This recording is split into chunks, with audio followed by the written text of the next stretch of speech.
వామ్మో వాంబో ఓర్నాయనో ఏంది అసలు ఒక నల్ల ట్యాప్ బిందెలు ఆ రెండే తక్కువయ్యాయి. ఆ రెండు మాత్రమే తక్కువయ్యాయి. మిగతా మొత్తం సేమ్ టు సేమ్. అర్థమైందా నేను మాట్లాడుతున్నాను, దేని గురించి మాట్లాడుతున్నానో? మాధురి రీతుల పంచాయతీ, మాధురి రీతుల రచ్చ రచ్చ గొడవ. చిన్నప్పుడు మా కాలనీల దగ్గర, నా దగ్గర ఎవరి ఊర్లో అయినా ఎక్కడైనా బిందెల దగ్గర, నల్ల నీళ్ళ దగ్గర ఎట్లా ఊరుకుంటారు ఆడోళ్ళు. నిన్న సేమ్ టు సేమ్ యాస్టిస్ అదే జరిగింది. చాలామందికి అప్పుడు గొడవ పెట్టేవాళ్ళు ఇప్పుడు అవపడతలేరు అనుకున్న వాళ్ళకు నిన్నటి ఎపిసోడ్ చూడండి.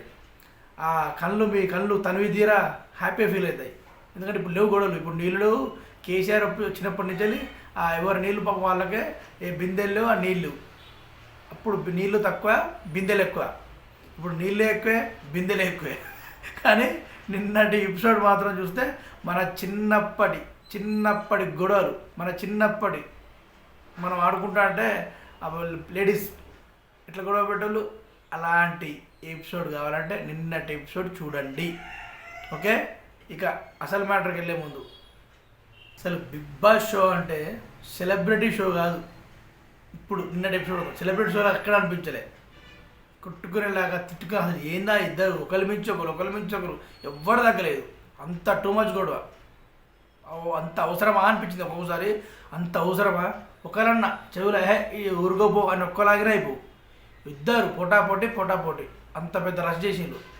ముఖ్యంగా రీతుని నామినేట్ చేస్తూ మాధురి గారు మాట్లాడిన మాటలు హౌస్లో అందరూ చెవులు మూసుకున్నారు. చాలా ఘోరం అంటే ఘోరమ. రీతు ఏం తక్కువ మాట్లాడలేదు, రీతు కూడా రెచ్చగొట్టని మాట్లాడలేదు. ఇద్దరు తప్పే ఉంది. ఇలా మాధురి గారు తప్ప మాట్లాడాను, ఇద్దరు తప్పే ఉంది. కానీ కొంచెం వయసులో పెద్ద కాబట్టి కొంచెం మాధురి గారు కొంచెం తగ్గుండాల్సింది. కానీ ఎవ్వరు ఎక్కడా తగ్గలేదు. హౌస్ మేట్స్ అందరూ పాపం చెవులు మూసుకున్నారు. అంతలా ఘోరంగా మాటలు. నీది అన్హెల్దీ బ్యాండు, అసలు నీ బాండే వేస్ట్ బ్యాండు, మాదే మంచి బ్యాండు, మాది హెల్దీ బ్యాండు, మాది పాజిటివ్ బ్యాండు, మాది ఆర్గానిక్ బ్యాండు, అసలు నీది ఇనార్గానిక్ బ్యాండు అన్నట్టు మాధురి గారు రీతుని ఎడా పెడ ఒక బిందె ఉంటే లేపి ఇట్లా కొట్టేది. అట్లా ఉంది నేను ఎపిసోడ్. అందరూ వచ్చి మంచిగా నామినేట్ చేశారు, అయిపోయింది. శ్రీజ వచ్చి పెంట చేసింది.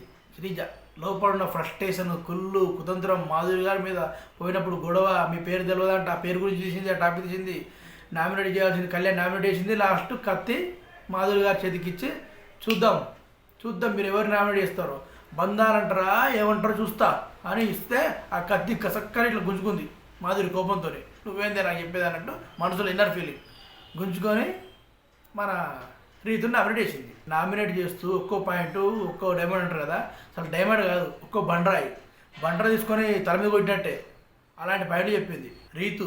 నువ్వు ఎవరి సపోర్ట్తో ఆడాలనుకుంటున్నావు అసలు నాకు అర్థం కావట్లేదు. ప్రతిసారి సపోర్టు డబ్బులు మొత్తం తీసుకువెళ్ళి పవన్కి ఇవ్వడం అసలు మాకు అస్సలు నచ్చలేదు, అసలు బిహేవియర్ నచ్చలేదు అన్నట్టు మాట్లాడారు మాధురి గారు. ఇప్పుడు రీతు తనుజది మీది బాండింగ్ కాదా, ఇమాన్యుల్ సంజనాది బాండింగ్ కాదా, కళ్యాణ్ది తనుజది బాండింగ్ కాదా, వెళ్ళిపోయిన ఆయన అంటే భరణి వెళ్ళిపోయిన ఆయన తనుజ బాండింగ్ కాదా, మా ఇద్దరిదే బాండింగ్ మీకు అవపడుతుందా, వీళ్ళందరి బాండింగ్ మీకు కళ్ళకు అవపడతలేవా అంటే అప్పుడు మాధురి కోపం వచ్చి మా అందరిది ఆర్గానిక్ బాండింగ్, హెల్దీ బాండింగ్, మీది అన్హెల్దీ బాండింగ్, అసలు మీ బాండింగ్ వేస్ట్, మీది ఘోరమైన బాండింగ్ అన్నట్టు చెప్పకుండా మాటలని చెప్పేసింది. ఇప్పుడు రీతు కూడా ఉర్రుడు చెప్పాను ఎంత చెప్పినట్టే బిందెలు ఒక్కటే ఆ నల్ల ఒకటే తక్కువైంది.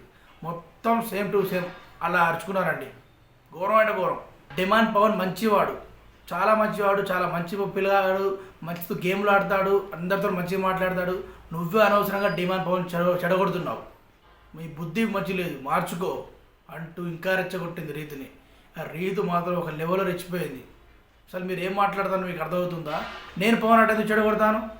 ఎవరు ఆట వాళ్ళు ఆడుతున్నాం, టైం వచ్చినప్పుడు సపోర్ట్ చేసుకుంటాం అంతే తప్ప ఎవరు ఆట ఎవరు చెడగొట్టరు అని ఒకరు రచ్చరమ్మలు చేసారండి.